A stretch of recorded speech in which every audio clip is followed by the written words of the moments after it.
In 1599, you wrote George V. Actually, you wrote Henry V. Yes, boy. And you killed off the very popular but dishonorable Sir John Falstaff. Legend goes that Queen Elizabeth loved the rascally Falstaff and commanded you to revive him. I wrote The Merry Wives of Windsor for Queen and Country, but was given only 2 weeks to complete it. Falstaff was revived to appear as an unscrupulous, rascally, ridiculous seducer of 2 loyal married women. Mistresses Page and Ford, however, outwit Falstaff in a series of humorous misadventures. Methinks that the townsfolk of Windsor resemble certain unscrupulous personages from Stratford. If so, you, the bard of Stratford-on-Avon, and its most famous son, have writ some incendiary verses. Let's not kill all the lawyers yet. You may need one.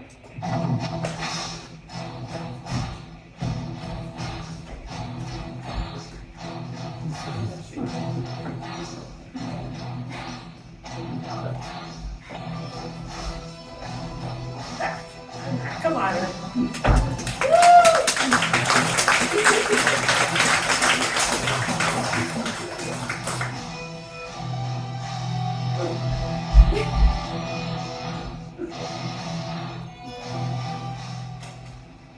What is honor?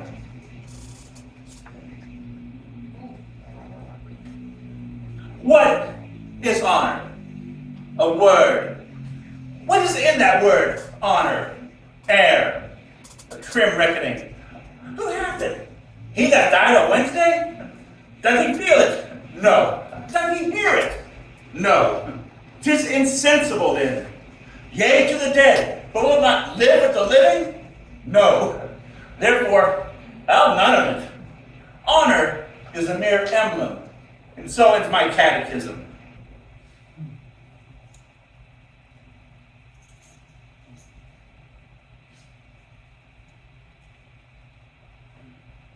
I am almost out of coin. There is no remedy. I must coney catch. I must shift.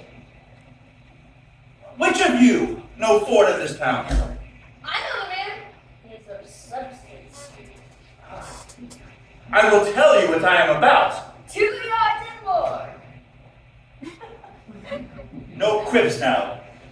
Indeed, I am in the waist, 2 yards about. But I am now about no waist. I am about thrift. Briefly, I do mean to make love to Ford's wife. I find entertainment in her. She discourses, she carves, she gives the leer of invitation. Roar. Now, the report goes, she hath all the roll of her husband's purse, and he hath a legion of angels.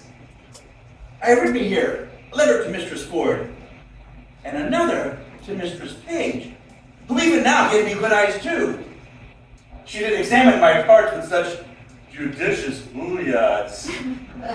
Sometimes the beam of a review gilded my foot, sometimes my portly belly. And then you son on Donald Shaw. Oh, Mistress Ford did course over my exteriors with such greedy intention that the appetite of her eye did seem to scorch me up like a burning glass. Mistress Page bears a purse too.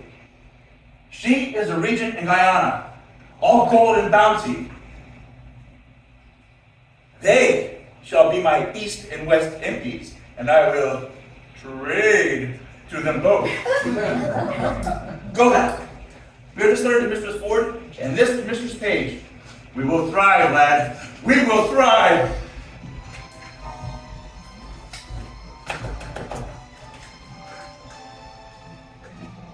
Delivery.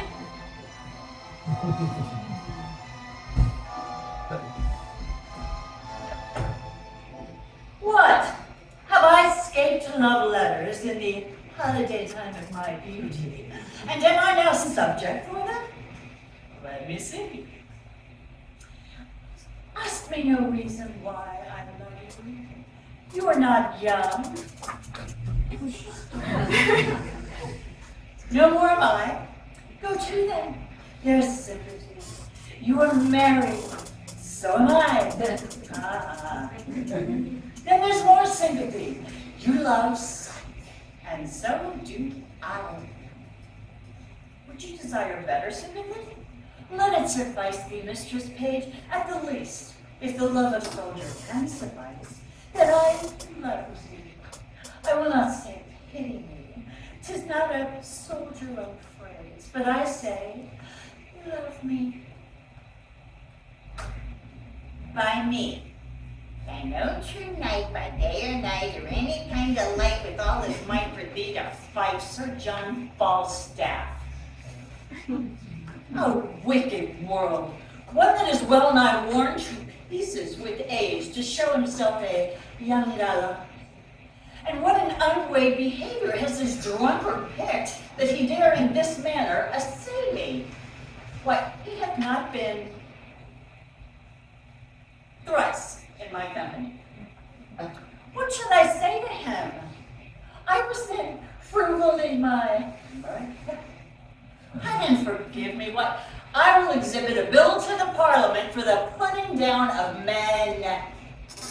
How shall I be revenged on him? For revenge I will be, as sure as his guts are made of puddings. Mistress Page, trust me, I was going to your house. Oh, trust me, I was coming to you. You look very ill. Nay, I'll ne'er believe that. I have to show to the contrary. Oh, faith, but you do in my mind. Well, I do then.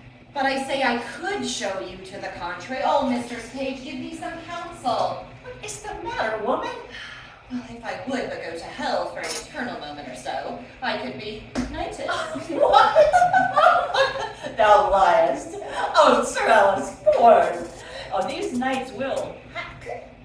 And so thou should not alter the article of thy gentry. We burn daylight here, read, perceive how I might be knighted. I shall think the worst of fat men, as long as I have an eye to make difference of men's liking. What tempest I trow, toss this whale, with so many tons of oil in his belly, sure at Windsor. How shall I be revenged on him? I think the best way were to entertain him with hope, till the wicked fire of lust have melted him in his own grease. Did you ever hear the like? Letter for letter, but that the name Ford Page differs. Now, to thy great comfort, here's the twin brother to thy letter. But let thine inherit first, for I protest mine never shall. I warrant you, he hath 1,000 of these letters, wit with blank space for different names. Oh, sure, more. And these are the second edition. He will print them out of doubt, for he cares not what he puts into the press when he would put us to. Ew! But these are the very same, the very hand, the very words. What doth he think of us? Nay, I know not, but I am near ready to wrangle with my own honesty.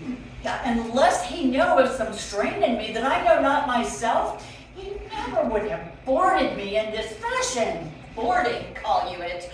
I'll be sure to keep him above deck. So will I. If he come under my hatches, I will never to sea again. Let's be revenged on him. Let's appoint him a meeting.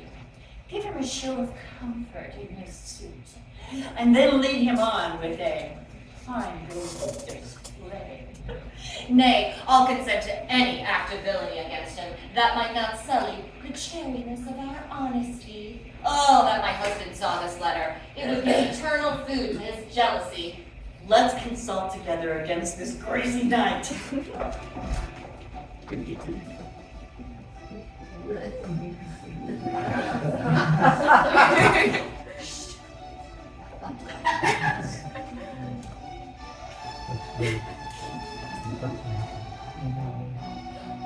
Look at them.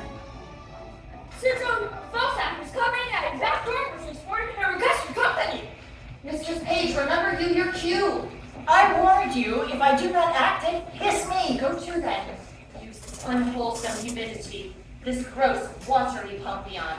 We'll teach him to know faithful wives from unfaithful.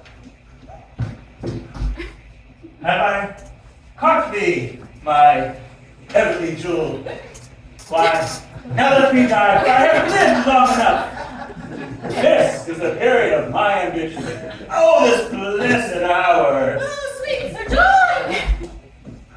Mr. Ford cannot cog. I cannot pray, Mistress Ford. Now let me sit in my wish. I would thy husband were dead.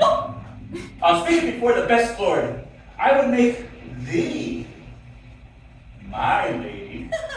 Oh, sweet Sir John! Oh, your lady? I should be such a pitiful lady. Thou art a traitor to say so. Thou make absolute courtier, and the firm fixture of thy foot would give an excellent motion to thy gait in a semicircle farthingale. Come, thou canst not hide it. Believe me, there's no such thing in me. What made me love thee?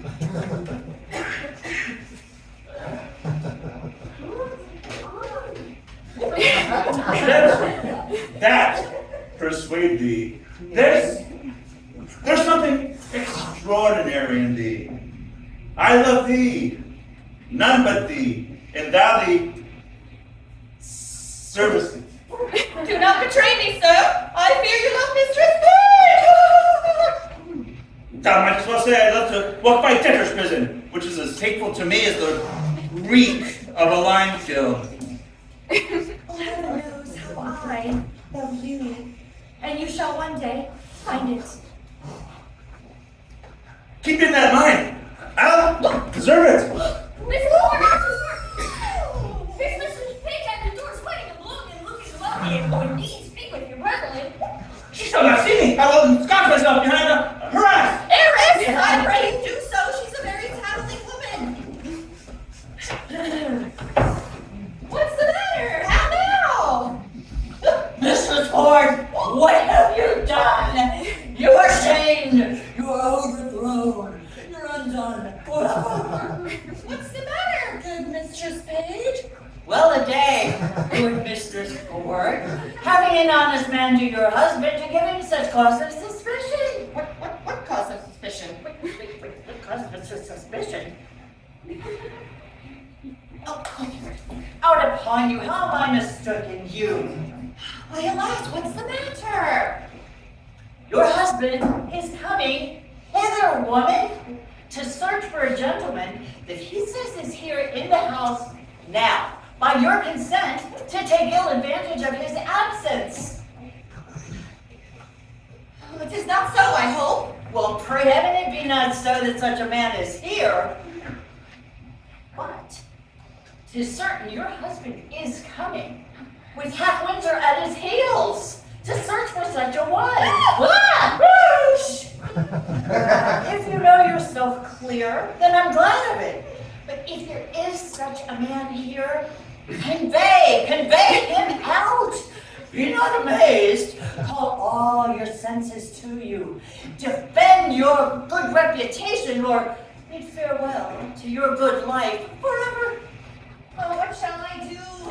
There is a gentleman, my dear friend, and I fear not mine own shame so much as his peril. I would rather than £1,000 he were out of the house. Well, bethink you some conveyance. In the house you cannot hide him. Look, there's a basket. If he be of any reasonable stature, he may creep into it, throw foul linen upon him, as if it were going to a Thames washing, or is it bleaching time? Well, he's too big to go in there. What shall I do? Let me see it! Let me see it! Oh, let me see it! I'll in! Follow your friend's counsel! I'll in! John Falstaff, are these your letters, knight? I love thee! Come in! Let me away! No, what are you doing? Where was that? So stop it! I'm half afraid you have need of washing, so throwing him into the water will do a benefit. him, dishonest rascal. We will get him more tricks with Falstaff. Wise may be merry, But honest too.